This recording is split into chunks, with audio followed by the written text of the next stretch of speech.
روایت لکھتی ہے 17 رمضان کی تقریر میں کوفے کے منبر پہ علی روئے. علی جیسا بہادر کی آنکھ میں آنسو دیکھے.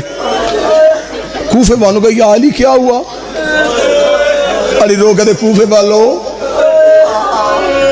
میں نے کبھی کسی یتیم کو تنگ کیا ہے؟